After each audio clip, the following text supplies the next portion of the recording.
All right, I'm back. I'm doing the little practice problems here. These are for polynomial simplification. So I have both of these written out. So this is the Kaplan GED playbook. For those of you that are looking or wondering, there it is right there. All right, so let's take a look. This is the question we're asked to identify, is the simplified form of this problem. So what we're gonna do is we're gonna look at this and see what we can do here. Simplifying common terms that we can use, like terms.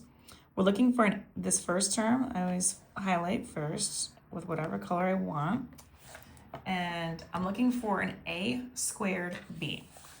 I have an ab, but they're not a squared b. It has to be the exact same thing. This one is a squared b, so I can do that one. So these can combine. And I always, when I mark these, always put the sign in front of them so that you know what kind of a number it is. That's all I can do because the next one is AB, and that's not the same thing. Next thing I'm going to do is go with the 4AB. And again, I want to clarify the sign that's in front of it, which is a plus sign. And then I see the other one also is an AB, so I'm going to combine that one together with these. And then I've got that. So we're going to go ahead, combine the pink ones, then combine the orange ones. So we have 3 of these, we have 3 of these. 3 plus 3 is 6. So we have 6, and they are a squared b's. And then I'm going to do the same thing with the orange. The orange is 4 of them plus 5 of them, which makes 9 ABs. So then this is going to be 9 AB. And when I look at my choices, 6a squared b plus 9ab, that would be b. So your answer for that one is b. All right, next one, it says, when simplified, how many terms are in the polynomial? You've got all of that stuff and 4 choices. So let's take a look what happens when we simplify. So again, we're simplifying, combining the terms. I'm gonna start off with the j squared. You can't just look at it necessarily and just go boom, because if you're simplifying, sometimes things cancel out and you want to make sure you don't just jump it right off the bat. All right, obviously j and k can't combine. This is a j as well, but this is a square, this is a cube, so that's not going to combine. Obviously k isn't going to combine. This is a j squared, this is a j squared, so these two can combine. Again, there's a minus sign in front of that j squared, so I do want to make sure I identify that. Now that the j's are done, we're going to go over to the k's. We have k to the 3rd power. Again, I'm going to box in that sign that's in front of it. I want to make sure you don't forget about that.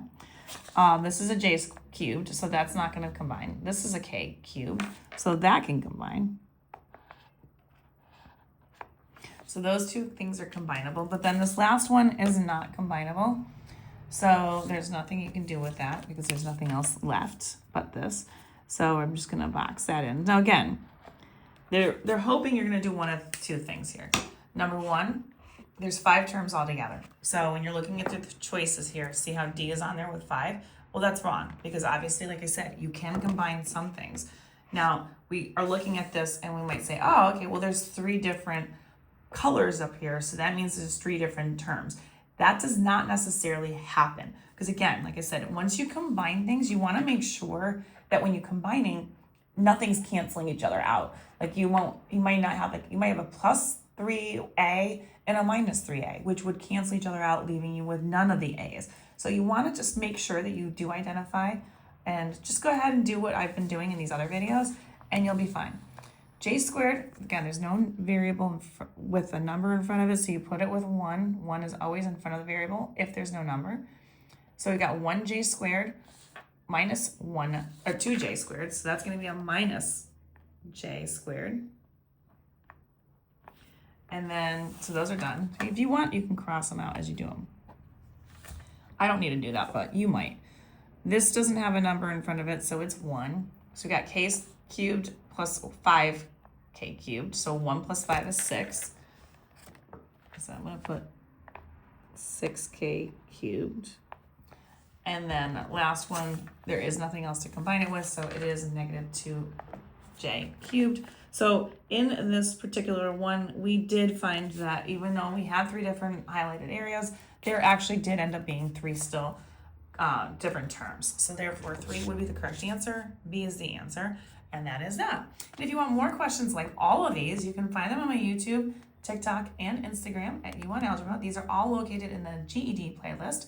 And don't forget to like, share, follow it for more, and share it, save it for everybody else to be able to share it later. And I will see you soon.